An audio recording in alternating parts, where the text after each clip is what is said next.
Tonight we're looking for all ordered pair integers um, that are solutions to this difference of 2 cube equation. Now just to make sure you're clear on what this means right here, minus 4 and 6, x being negative 4 and y being 6, it's a proud member of z cross z. Yeah, and z stands for the German word Zahlen, means to count, and it means all integers. It means the natural numbers and their negative counterparts along with 0. Okay, so this is sometimes called the Cartesian product. So we're looking for all x, y ordered pairs that are integers, not fractions, not complex numbers, not irrational numbers, such that this equation, x cubed minus y cubed is equal to 1206, is satisfied. Now, the prime factorization turns out to be a big tool along with just the difference of 2 cubes factorization formula. Now this takes a little bit of time to actually determine the prime factorization. And let me point out one of the benefits to this prime factorization. There's an understood exponent of 1 there and also right there. And a well-known combinatorics result from number theory says you increment each of the exponents in the prime factorization and take their product. So in that case you would get 2 times 3 times 2. And this gives you the number of divisors. It's a fun little proof. It's not too hard to believe that. So that's equal to 12. So the statement here is there's 12 divisors of 1206, which is important. 12 div abbreviated, okay, divisors. Okay, 12 divisors. And again, y'all, I added 1 to 1, I added 1 to 2 to get the 3, and I added 1 to 1 to get that. And you have to allow for 0 exponents. That's why it's 1. That's why you have to ink it. And also, this is the completely factored, the very well-known difference of 2 cubes formula. This is very well-known, completely factored. So the idea is to equate factor pairs to factor pairs, basically. Now, case 1. I didn't even work it. I'm not going to work them all. I'm going to show you the idea and then we'll just leave it at that.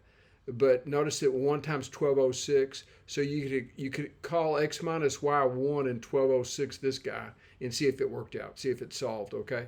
And again, this is clearly the bigger. X squared plus xy plus y squared is always greater than x minus 1. That's trivial. It's very clear that that's true.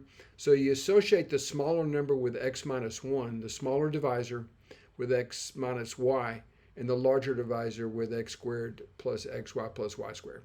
Okay, let's move along. Now, case 1, it didn't work out. Okay, and I know you don't like that so much. We'll just X that out for now. Okay. Now let's do case 2. Now, once you see how it goes, it's the very same thing all the way, and I just wanted to speed things up. We're going to go ahead and assume x minus y is equal to 2. 2 times 603 is also equal to this. That would be 2 times 9 times 67, actually. Okay, so you're using this prime factorization to generate these various cases. Now you notice we had 12 divisors here.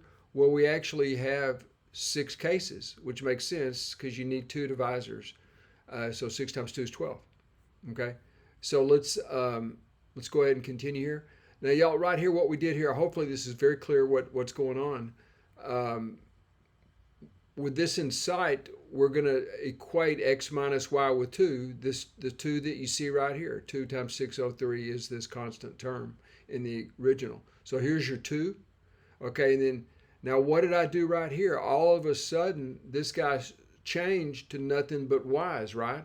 Well, what I did is exploit the truth that you can rewrite this as x is equal to y plus 2. Okay. So it just physically, so x is equal to y plus 2 is an equivalent way of writing x minus y is equal to 2. The 2 goes here because that's where x minus y goes, but then you replace x with y plus 2, you see? That's what happened here, x squared, y plus 2 squared, y plus 2 times y, and you get a quadratic in y. And I didn't show too much of the work. This is stuff everybody can do. But what happens right here, there's no need to solve this because you guys remember, to get integer solution to this, you need a discriminant that's going to be a perfect square. And so if you take a look at 6 squared, I'm just writing the discriminant now, b squared minus 4ac. This would be 4 times 3 times negative 599. And y'all, this is the famous part of the quadratic equation. It's inside the square root, the radicand. Okay, this is called the discriminant. I'll just call it D. All right. And this is not equal to a perfect square. Okay, and I won't, again, trouble you with the details on that. It's something you can verify on your own if you don't believe me. So there are solutions, but they're irrational solutions. Notice this is a positive radicand, and it's not a perfect square, so you're going to have irrational, your absurds as solutions, and we're not interested in that. We're interested only in pairs of integers. Okay. Now, so this is an example of something that no solution here either. Okay. And again, you could have done the work up here for that if you wanted to also. And y'all, same thing right here. I'm just gonna cut to the chase. If you try it out here, it doesn't work out. If you try it out here, it doesn't work out. Okay. No, oh, sorry. It does work out on this one. Let me get this working here. It does work out here. Erase that. Okay, this ends up checking off, folks, and let's get back in business here. Now, so y'all, here again, 6 times 201 is the 1206. That was the original constant, okay? All right, and here we go. It's the same thing as I did before, folks, except it's x minus y is equal to 6. And then this part right here, this whole part right here would be 201. And it's the very same type of work I did earlier, okay? So again, I won't belabor that or mouth through that again. So you end up with this. This is divisible by 3, and then you end up with the solutions y equals negative 11.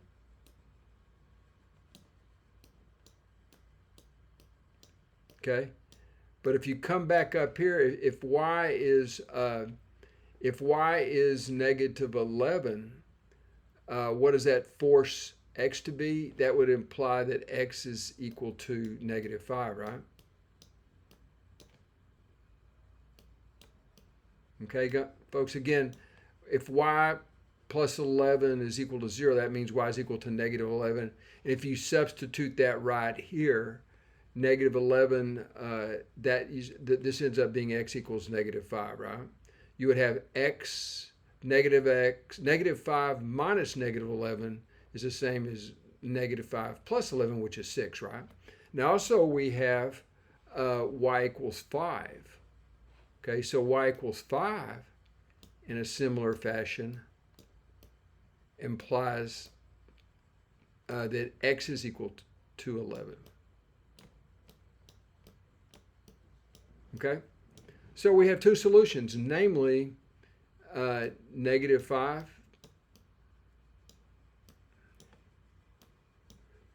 negative 11, and also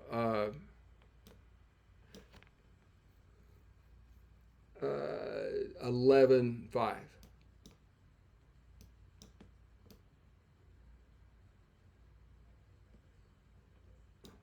Did I get that right? Yeah, I think so. Yeah, folks, I think we got everything working. So, y'all, these are the two solutions. These are the only everything else, all other solutions to that are irrational. So that's the answer. That's the answer, ladies and gentlemen, negative 5, negative 11, and 11 and 5.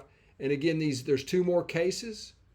There's two more cases, and you can verify that you get the same kind of thing. You may even get irrational solutions on some of these. I can't remember. Okay. And so, y'all, again, I left out, there were 6 cases. I worked one that didn't yield a solution. Where is it? Yeah, this one didn't. I just told you this didn't yield a solution. You can verify that. I actually did some of the work here to show you that there's also no integer solution to this. And the only one, and again, you can verify if you don't trust me, that worked out for me at least, was case 4. Case 4 produced these two solutions. Okay. That's all for now. Thank you for viewing.